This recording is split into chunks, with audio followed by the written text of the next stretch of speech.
Como poderíamos refletir sobre a existência da escravidão no Egito? Os espíritos mais elevados já teriam se redimido, retornado ao seu mundo e então teriam permanecido aqui, espíritos menos evoluídos? A gente precisa contextualizar a escravidão. Tá? Nós vivemos o episódio terrível da escravidão aqui do Brasil. Né? A gente não está minimizando essa que foi uma verdadeira chaga espiritual na nossa história. Mas quando a gente fala de escravidão, a gente tem que entender o contexto histórico na qual ela aconteceu. Escravidão, na antiguidade, e a gente está falando de antiguidade quando fala de Egito, nada mais é do que a apropriação de seres humanos que eram entendidos como espólio de guerra.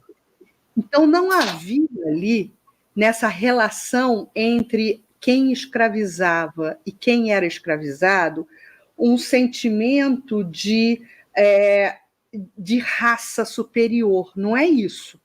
Tá?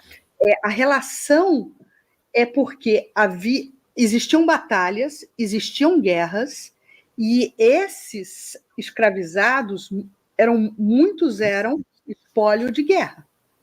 Né? Como a gente também vai ter no início da colonização, aqui no Brasil, nas Américas, a subtração do povo africano, que era comercializado entre eles, para serem deslocados, para serem escravizados na América. Então, assim, a gente precisa entender, dissociar, no caso da cultura egípcia, a questão do preconceito, a questão do entendimento racial, porque não passava por aí. Não é racial. Não tem essa questão racial. Não tem eles não pensavam premeditadamente assim, eu vou te escravizar porque o meu povo, a minha raça é superior à sua raça. Não existia esse pensamento. Completa aí, ela, Rafa, que eu sei que você vai poder contribuir também. Você vê que os romanos, eles escravizaram os gregos, e os gregos eram os cultos. Quando você pega o livro 50 anos depois, a família de Lúcia, ela tinha um escravo grego para ensinar, porque eles não tinham a cultura dos seus escravos, é um negócio louco, né?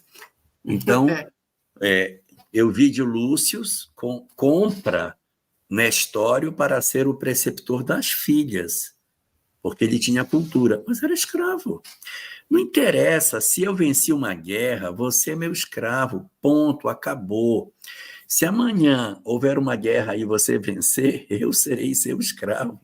Então, não havia essa visão de povos serem superiores a outros. Agora, voltando para o ponto da pergunta, que fala como é que eles, sendo tão evoluídos, eles eram escravocratas, eles não eram exilados? Eles eram exilados.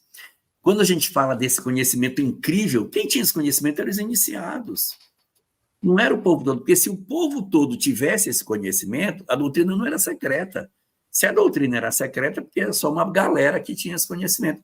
A grande turma era formada de gente ignorante, embrutecida, etc., sem grandes expressões intelectuais. Agora, entre eles havia um grupo expressivo de almas já com uma certa evolução espiritual.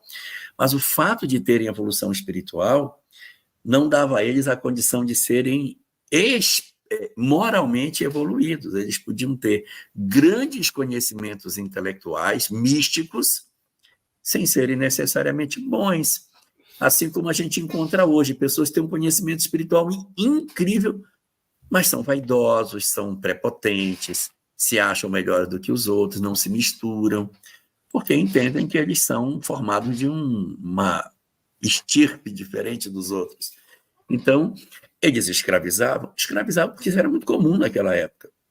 No mundo antigo, quem vencia escravizava o outro. Fato. O politeísmo era uma das grandes motivações de escravização, porque era outro Deus, outro povo, não tem nada a ver com ele, escraviza aí, mata tudo, bota para trabalhar, faz o povo trabalhar para nós e ponto final. Depois foi que as coisas começaram a entrar numa reflexão, e nesse sentido, o cristianismo foi muito importante, tá?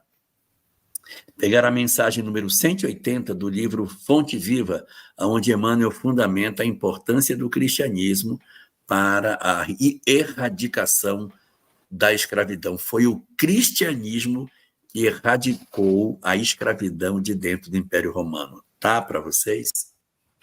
É O pessoal isso. critica, hoje tem muitas pessoas que criticam tanto o cristianismo, é um absurdo, né? Pessoas materialistas, é um absurdo, mas foi essa doutrina que extinguiu a escravidão, que hoje é tão debatida, tão discutida. Então, o cristianismo deu grandes possibilidades de progresso para a humanidade. E na literatura espírita, pegando uma carona, lá na sua dica de leitura, a gente vai ter também, no capítulo que precede em Obras Póstumas, as aristocracias, se eu não me engano, o título do capítulo é O Egoísmo.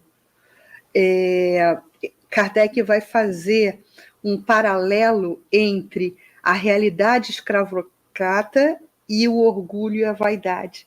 Porque ele diz, numa sociedade com ausência de orgulho, não existe escravidão, porque haverá a vigência do sentimento de irmandade, né? Do sentimento de somos todos iguais. E se somos todos iguais, eu não escravizo ninguém, porque eu não me sinto superior ao outro, né? Eu não quero me prevalecer em cima do outro. Então é belíssimo, belíssimo texto de Kardec, que vale a pena ler, até para entender esses meandros aí do que faculta, né, o sentimento de escravização, porque na nossa relação interpessoal pode haver escravização também, né, que está atrelado aos nossos comportamentos, né? Então é muito interessante a leitura desse capítulo.